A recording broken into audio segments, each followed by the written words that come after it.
Hello po, welcome to another vlog sa aming simpleng buhay dito sa Germany. Meron tayong basket dahil mag-harvest tayo sa garden. And today, we will be having a garden tour, July or mid-summer garden tour. Update sa red currant natin dito sa garden. Ngayon is wala na siyang bunga. We will wait again for another year para mamunga siya. Pero ito, may mga iilan pa na black currant dito. Hala! Meron pa pala, oh! Hindi ko inakala na meron pa pala ditong mga nakatago sa likod. Ang lalaki. Asim. Asim. Hindi na siya karamihan. And ito siya kasi is late siyang nahinog dahil nandito sila sa ilalim. Ngayon is July na, hindi na season ng ganitong mga prutas dito sa garden. So, we will wait again for next year. I hope next year madami pa ding bunga like the last time. Tapos before tayo pumunta sa garden, our addition to our family will be our chicken. And yung chicken house natin is tapos na din. Ito na po yung ating chicken house. Ito yung chicken run. And sinarado ko na pala, pero papasok tayo dyan ngayon. Pero meron akong dinagdag dito na mga herbs yan lahat.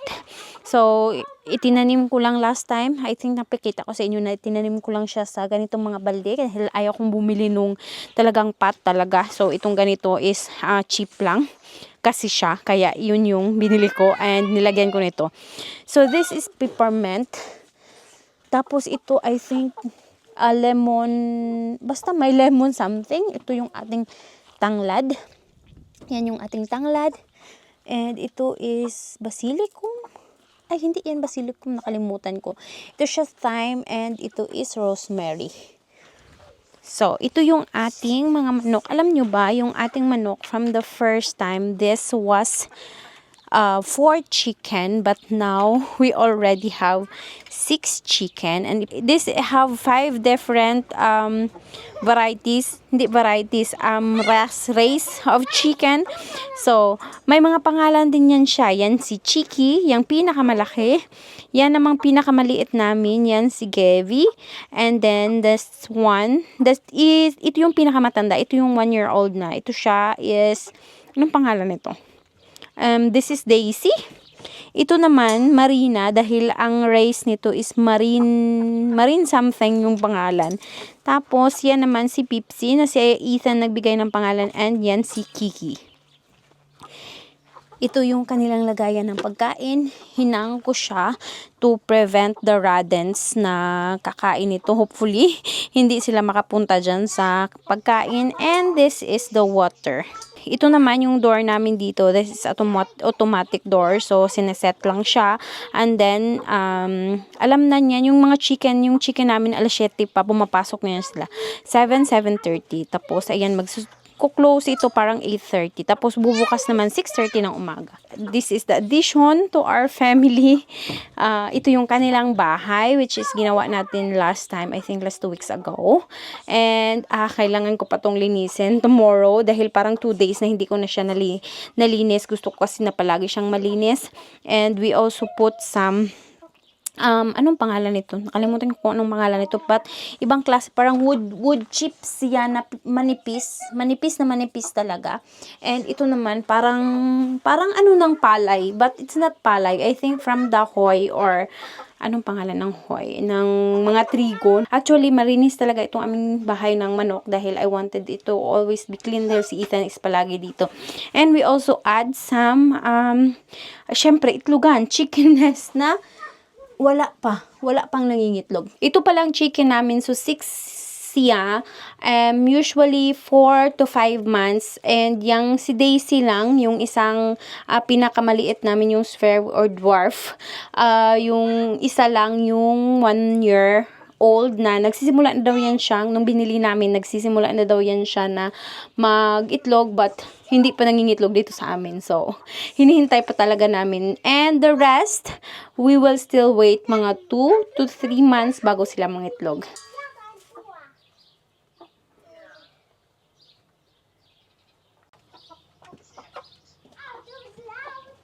So, isarado na natin itong bahay ng mga manok para dyan na lang sila papasok mamaya. And then, Matutulog na yan sila soon dahil it's already 7:41. Andito pa sa labas dahil nandito ako. Lumalabas din sila dahil nandun ako sa loob.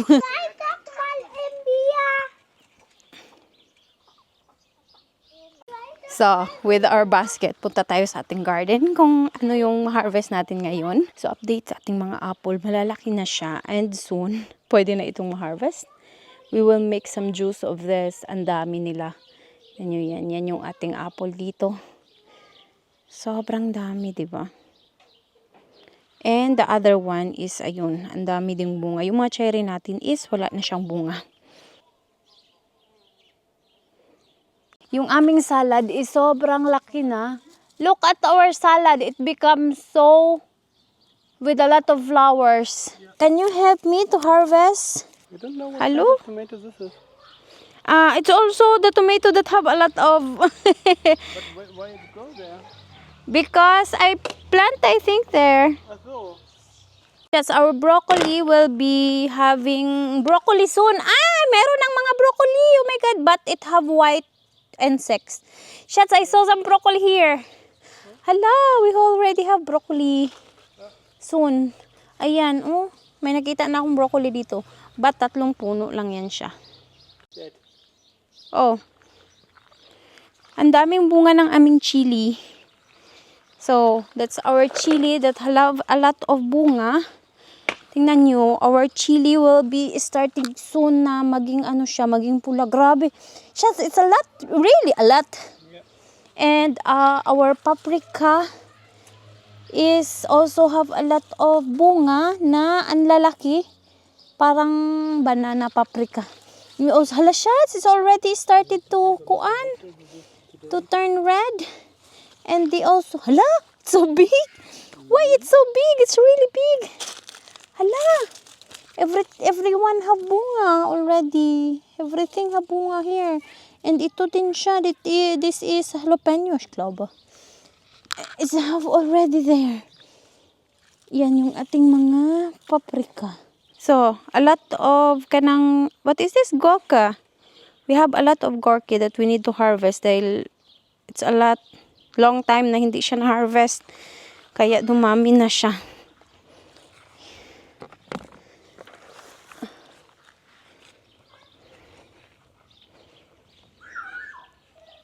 Ethan Hatchpas. So, madaming pipino. Kaya, tutulungan ko si asawa. Sobrang daming, ano na ito siya. Hindi na harvest. Tingnan nyo, sobrang laki ng ating pipino. It's a lot more. Ayan, oh. Andito na yung na-harvest namin. Sobrang dami. It's not small. So, yeah. The other needs to be get. Ayan, oh, ito yung nangyari sa iba.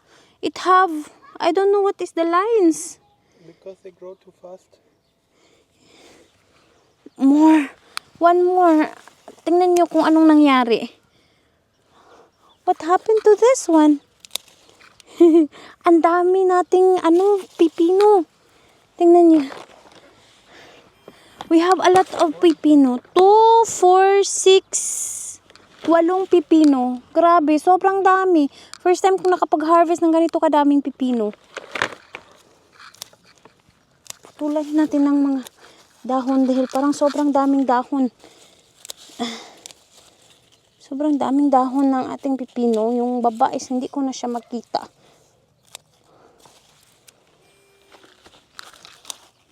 Hala! It's so big! So first, the second.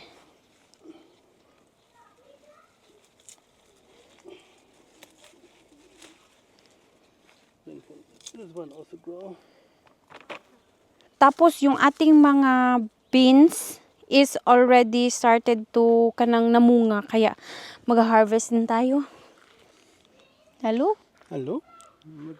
Bago pala tayo magpatuloy mag-harvest, ipakita ko sa inyo, ang ating mga plums is meron ng mga hinog. Yung mga bunga niya is nagsisimula na. 8:00 na dito sa amin, pero grabe yung araw. So, ayan yung ating plums. It's already ripe. What do you have? Mirabelle. Mirabelle. Yung isang malaking puno is Mirabelle yun siya. Mas masarap talaga yung Mirabelle. So, ito siya. Hinog na ito siya, pero hindi ito siya mag-yellow. So, green siya. It's a bit of yellow. Pero, ganyan talaga yung itsura niya. So, ayan. Ano na ito? Parang balbangaan ba? So, ayan yung mga bunga. Soon, iha-harvest natin ito. Ito namang isang puno na ito yung Mirabelle. Dito nanguha si asawa. Ito yung paborito ko dahil mas masarap para sa akin. Mas masarap itong Mirabelle. Yung iba is sira. So, mas maliit siya pero sobrang sarap niya.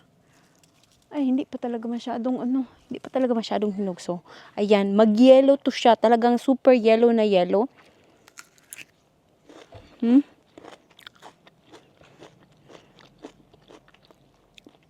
Dalawang klaseng plums, ito dito sa garden. Ito yung pinaka-paborito ko, itong Mirabelle. Hihintayin ko pa yan siya. Mga next month pa ito pwede. Sarap. Hala guys, ito yung ating mga bush bunan. Diba? Mag-harvest tayo nito ngayon. At ayan na nga, yung iba is nag-yellow na. Kailangan, hindi talaga maganda yung dapat siguro lagyan ko ito ng fertilizer, natural fertilizer. Kawawa naman itong mga pananim natin. Hindi maganda yung tubo nila. So, for the first time, mag-harvest tayo nitong ating mga beans. Ito naman, kahit sobrang marami, pwede naman siyang i-freezer, ilagay sa freezer. Kaso nga lang, maliliit yung aking mga beans. Never ko kasi itong nilagyan ng fertilizer, kahit organic fertilizer, hindi ko nilagyan. Tapos, sobrang mainit pa dito sa amin, kaya talaga hindi maganda yung tubo niya. Pero at least, nakapag-harvest tayo dahil first time ko na magtanim ng ganitong mga beans dito sa garden. And I'm so happy dahil kahit hindi ako nakapag-successfully nakapagtanim ng long beans at nakapagtanim ako but hindi nakapagpabunga, but I have this bush bunan tawag ito dito, na naha-harvest ko na ngayon. Though yung iba is nag-yellow, it means hindi talaga maganda yung tubo niya. Anyways, siguro we will make some organic fertilizer and we will put here to treat the kanang kuan. I don't know if matreat pa siya. Dapat before pa siya namunga, nilagyan ko sana siya ng fertilizer. But tingnan nyo yung ating beans.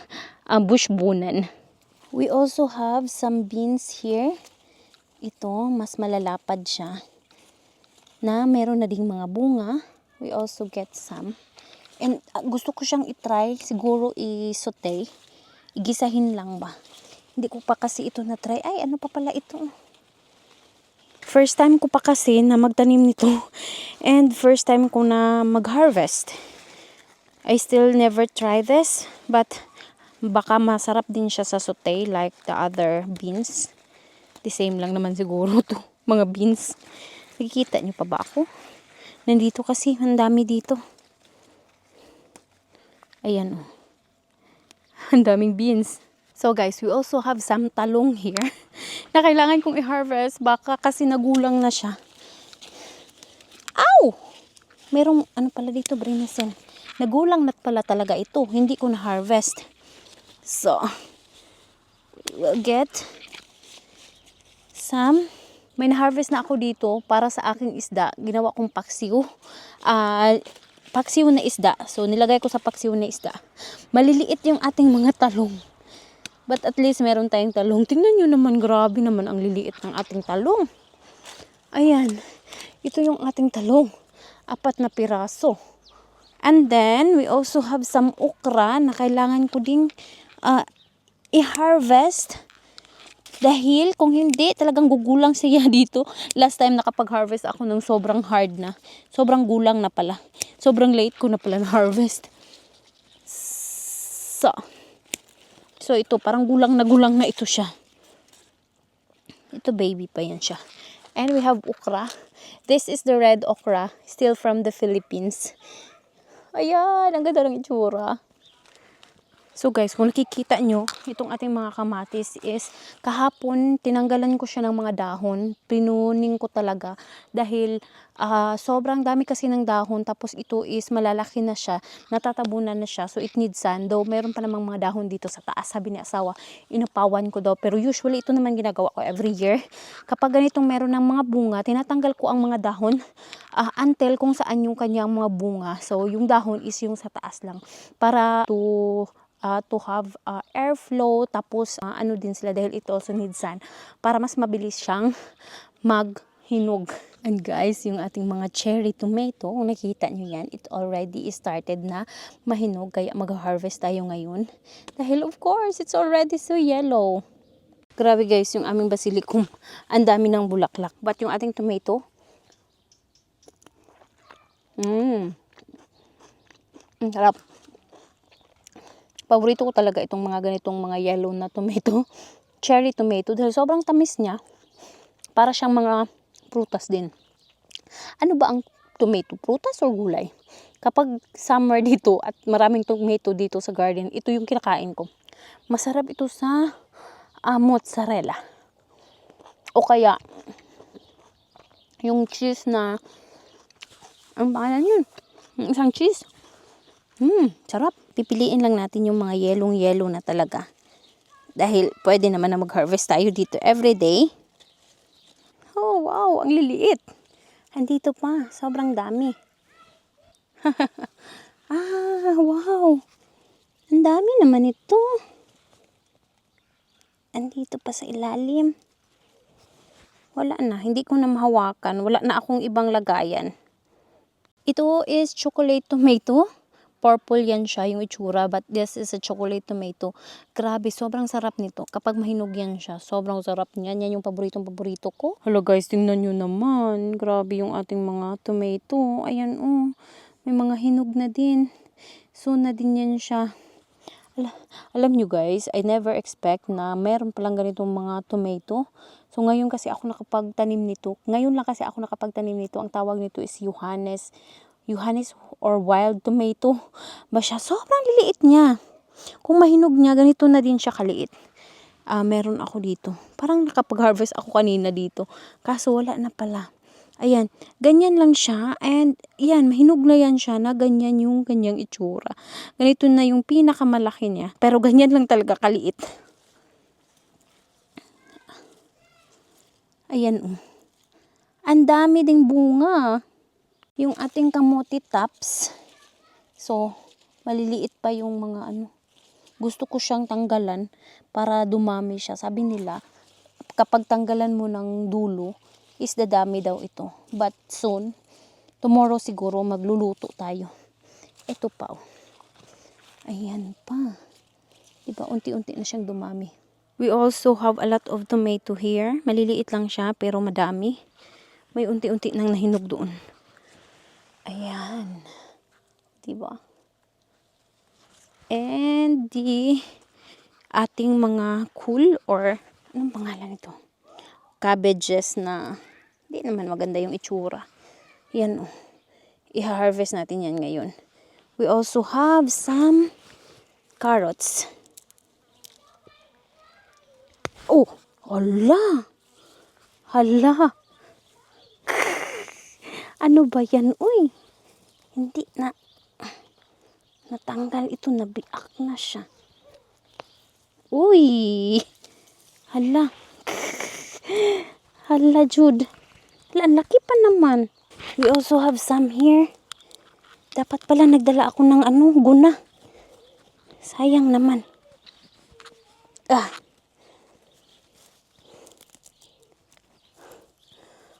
Ang hirap niyang tanggalin kasi nagdikit-dikit siya. Ay, ang liit. Hala, ang hirap niyang tanggalin. Oh my God. So guys, bilisan natin yung ating pag-harvest dahil it's already 8. Oh my God. Pero ang tigas ng lupa dito kaya hindi natin nakuha ng buo yung ating carrots. Dito pa. Kailangang bungkalin before natin siya matanggal. Oh, ayan. Diba? Perfect na talaga. Yung iba, tabunan natin. Dahil medyo maliliit pa. Ito dito. Oh. Ayan. Ay, ang dami. Hala. Hala, ang dami. Oh my God, merong maliit. Merong malaki. Hala. Ang dami naman ito. Parang hindi sila tumubo yung iba. Kasi, nasawot yung iba dahil ang laki nila ang dami nila sa isang lugar. Wow. Wow. Alam nyo, marami pa tayong mga carrots dito pero hindi ko muna siya i-harvest. Dahil i-harvest natin ito siya. Ay, may nakita akong napakalaki dito. Oh. I-harvest natin ito siya kapag need natin ng carrots talaga. Every time na magugulay tayo, kukuha lang tayo dito. And then, we will bring itong mga na-harvest natin na carrots. Tapos, ito yung mga na-harvest natin na carrots. Sayang yung isa is natanggal. Ayan, I'm very happy na this year nakapag-harvest tayo ng carrots din. Last year, ang dami kong na-harvest ng mga carrots. But anyways, meron pa rin tayong mga na-harvest and meron pang naiwan. Siguro late lang yung mga carrots natin for this year. Ang sarap nito at ang bango-bango pa. Ang bango. Tingnan nyo naman yung itsura. Ano nangyari sa carrots na ito? Ayan, nabiyak. Hindi ko pa pala natapos mag-harvest itong mga kamatis. Pero itong yellow, yung tatanggalin ko na talaga para hindi siya maabutan ng iba na sobrang hinog na para bukas, I'm sure na madami pa ding hinog na ma-harvest natin. And ang dami kasing bunga nito. So ito, ang sarap nitong gawing salad, gawing ilagay sa toyo. Pangsawsaw sa isda. Uy, nangahulog na. Ang liliit pa naman ito. This will be our first tomato harvest para nga sa this year. Ayan oh, maliliit yung tomato natin ngayon. Alam nyo ba, nung naglinis ako dito kahapon, meron akong mga naitapon na mga kamatis dahil ganyan yung itsura oh. Ayan oh, nasira siya sa loob. So, tinanggal ko na lang siya. And meron pa dito, sayang naman at madami pa naman. Di ko alam kung tatanggalin ko ba yan siya or tingnan nyo, sobrang dami ng bunga niya. Nahihinayang ako na tanggalin kasi sobrang dami ng bunga niya. At ang lalaki pa, ito yung mga malalaki. Yung iba kasi katulad nito, maliliit lang. We also planted some cabbage na hopefully tutubo siya and makapag-harvest tayo sa autumn. Dahil yung ibang mga cabbage natin is hindi maganda yung tubo. Guys, sa mga nagtatanong, meron pala akong mga patatas. Meron pala siyang unod. Pero ang liliit. Tingnan nyo naman yan, oh. Ayan. Hindi karamihan yung ating patatas. Ay, ayan yung ating patatas. Tabunan natin yan. Hindi pa siya marami yung bunga. Ayan yung patatas natin. Iilang puno lang siya. Alam nyo, simula doon hanggang dito, patatas natin yan. Kaso nga lang, hindi naman nag-survive. Ayan oh, hindi pa natanim ng maayos. Wala tayong patatas. Tapos pala guys, meron tayong mga kangkong, which is how many times ko nang napanguhanan ito ng pangsigang at ginulay ko ng maraming beses na dahil takam na takam ako sa kangkong talaga dahil nga dito is hindi ka talaga makakabili ng kangkong kahit sa Asia store mahirap makabili ng kangkong kaya talaga gusto kong magtanim dito sa garden kaso nga lang ganito yung itsura ng aking garden this year, hindi maganda, not like the last year. Kulang siguro ito ng alaga. So, ayan, maliliit din yung ating mga kangkong, pero kahit maliit, ilang beses na din akong, sabi ko nga sa inyo, ilang beses na ako nakapag-harvest nito. And, I'm so happy naman dahil nakapag-harvest ako every year, kapag every summer, nakakapag-harvest ako ng kangkong dito sa garden. So, ayan, this will be our kangkong.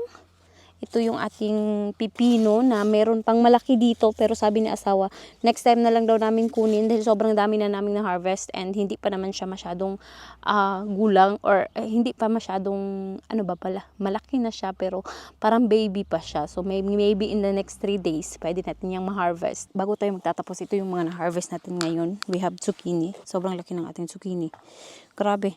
Matagal kasi namin siyang na-harvest. And we have carrots. Diba? First time ko makapag-harvest ng carrots. Tapos itong ating mga pipino. 2, 4, 6, 8 na pipino. Carrots. Ayan. We have our talong. 4 na piraso. We have our okra. 4 na piraso din. We also have our beans. And we have our cherry tomato, our first tomato in the garden.